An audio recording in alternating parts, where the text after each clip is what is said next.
wabarakatuh. Waalaikumsalam warahmatullahi wabarakatuh. Alhamdulillahirrabbilalamin. Saya ucapkan terima kasih kepada Bapak Eko Wahyudi selaku host di pagi hari ini khususnya kelas 7. Tak lupa juga saya ucapkan selamat pagi untuk teman-teman semua kelas 7 MTS NU TBS Kudus. Pagi ini kita masih melanjutkan pembelajaran seperti biasanya, yakni meskipun melalui daring tetapi semoga tidak mengurangi rasa semangat kita untuk belajar di madrasah kita tercinta ini, meskipun kondisinya sampai saat ini kita masih belum bisa untuk bertatap muka. Sehingga meskipun begitu tetapi belajar tetap harus dilaksanakan. Melanjutkan untuk materi yang kemarin, yakni adalah aktivitas kebugaran jasmani. Sekarang aktivitas pembelajaran daya tahan otot.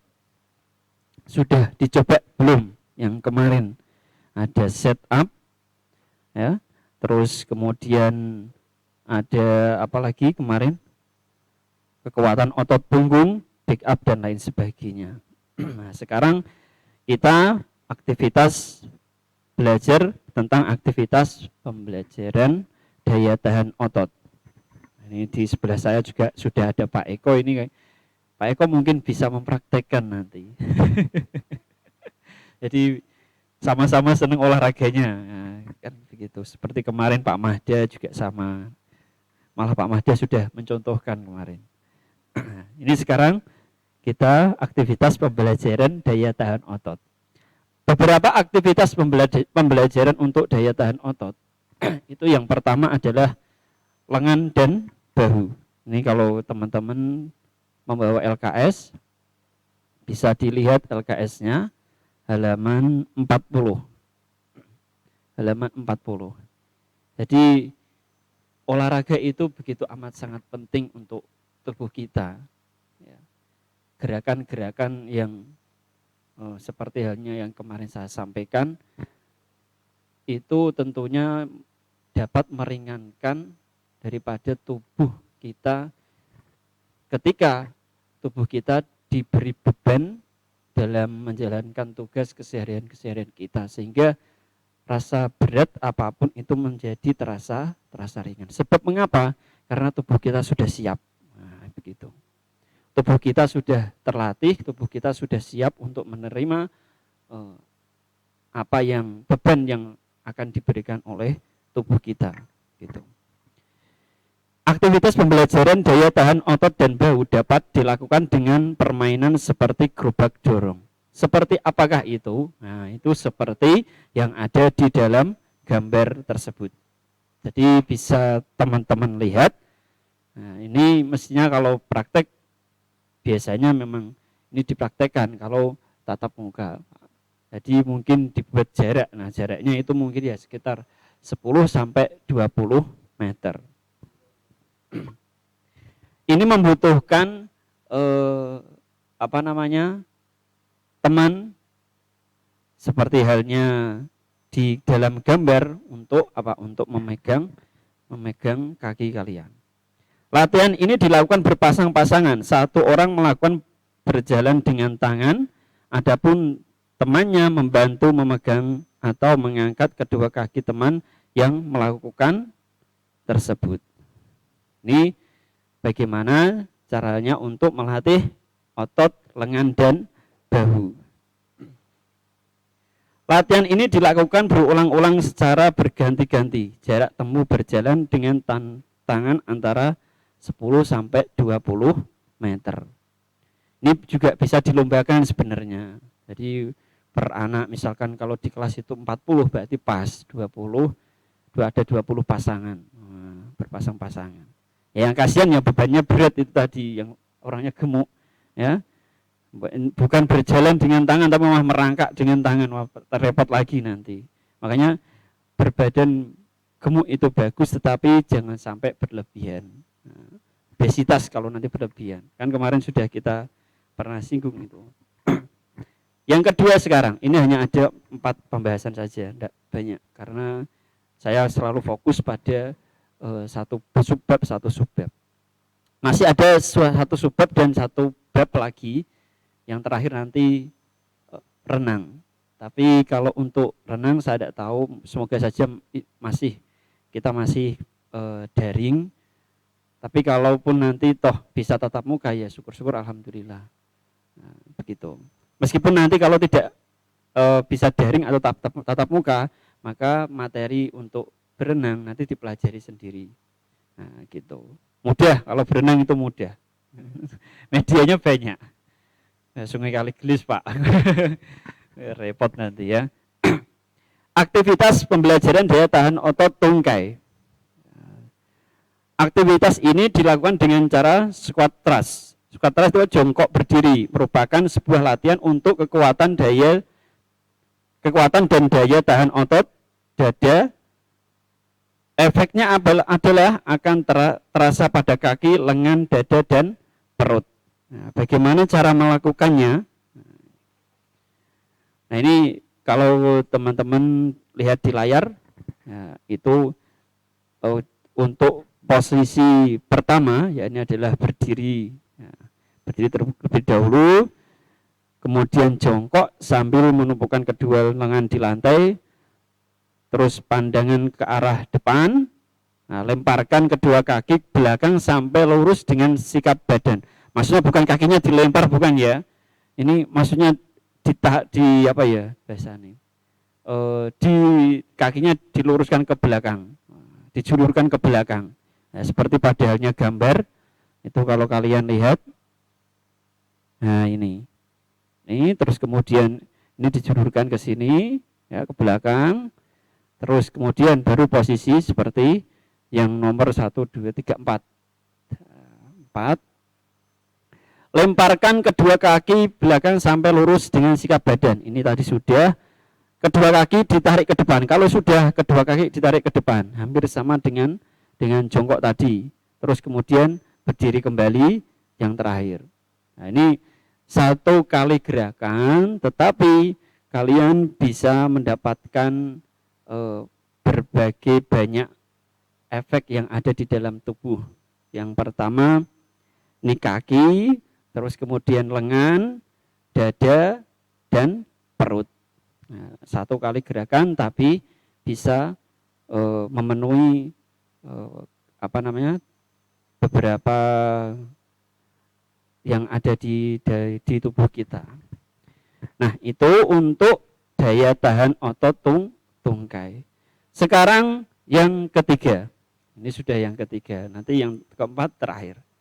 Karena waktu kita sudah jam 9 lebih.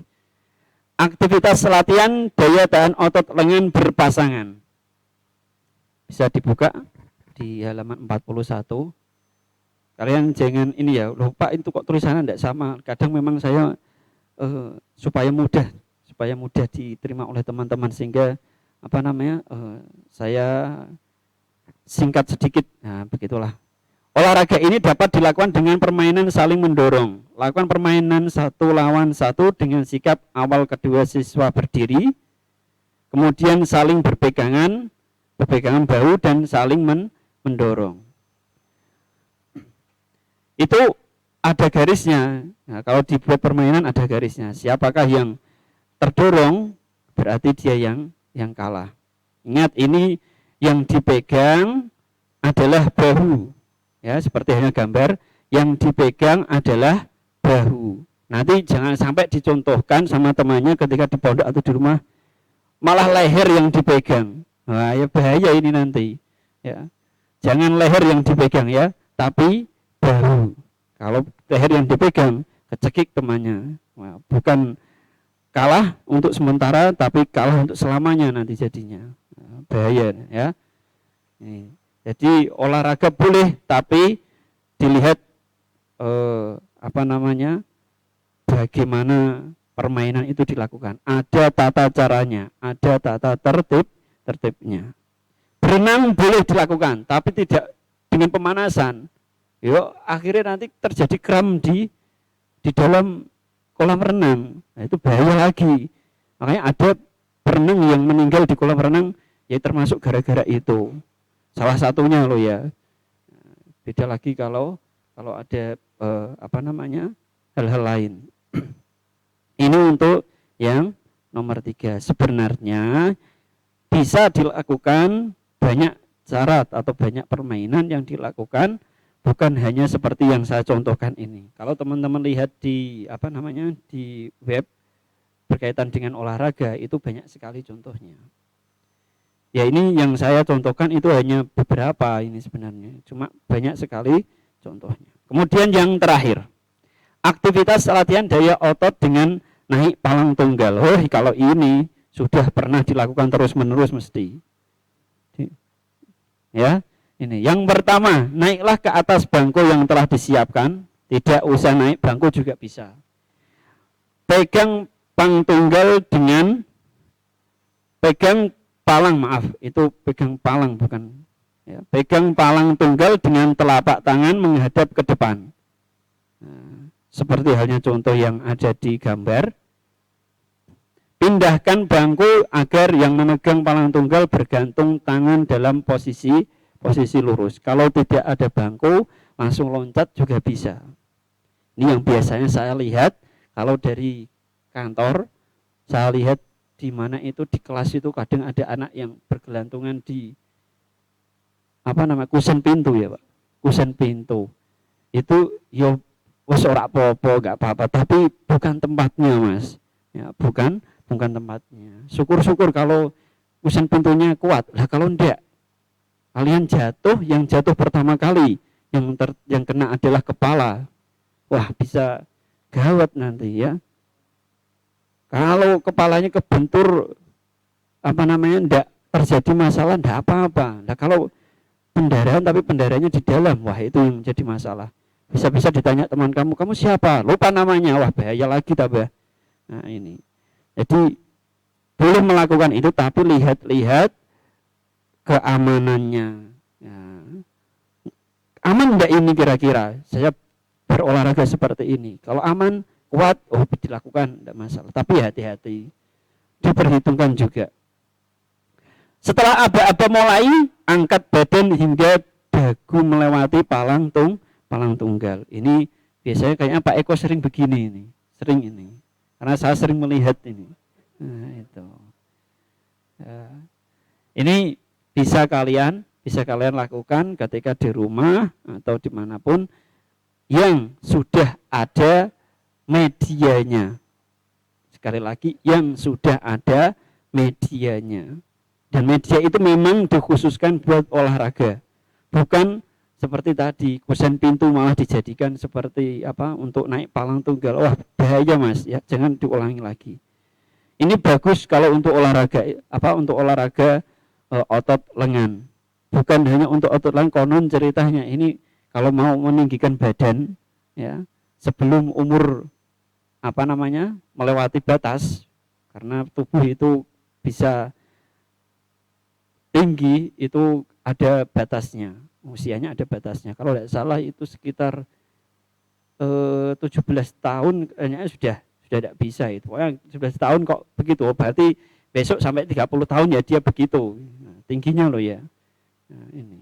Makanya olahraga dan makan makanan yang bergizi di ketika usia kalian masih kecil itu sangat penting sekali, dan itu mempunyai pengaruh yang sangat tinggi untuk usia selanjutnya. Begitulah kata kesehatan, selalu berolahraga dengan cukup. Nah, dengan cukup, jangan sampai berlebihan. Saya kembalikan kepada Pak Eko selaku host. Ya, terima kasih. Ini masih ada pertanyaan, tapi ternyata pertanyaannya tentang cara berenang. Nah, ini berarti nanti dibahas di pertemuan berikutnya. Disimpan dulu, nanti disampaikan pada pertemuan berikutnya ketika ada pembelajaran penjas orkes tentang renang. Mungkin sebagai penutup, Pak Jamil. Terima kasih, mohon maaf untuk yang bertanya. Untuk berenang nanti ada waktunya sendiri. Dulu saya pernah ditanya sama teman kalian yang sekarang kelas 8, Pak, ada praktiknya renang apa enggak? Kalau ada praktiknya saya seneng. Loh kok bisa Pak? Iya, medianya nanti Kaliglis. Jadi kamu tak taruh di Kaliglis yang sebelah utara, saya tunggu di bagian selatan. lo jaring no Pak, pakai jaring tak objek ya. Itu. Tapi udah seperti itu guyon itu. Ya, kalau memang tidak bisa tatap muka, tidak ada praktek, kalian bisa mempraktekkan sendiri di kolam renang yang sudah standar nasional. Maksudnya sudah memperhatikan keamanannya. Paling tidak ada petugas untuk biasanya yang ada di kolam renang itu Pak, untuk petugas keselamatan. Nah, itu yang paling penting itu. Nah, saya pun juga pernah kecelakaan di kolam renang pun juga sama. Jadi dari situ saya belajar, berarti keamanan itu amat sangat penting. Nah, itu mohon maaf untuk yang bertanya, sekali lagi teruslah untuk berolahraga dan berolahraga. Selagi berolahraga maka jiwa raga kita akan sehat.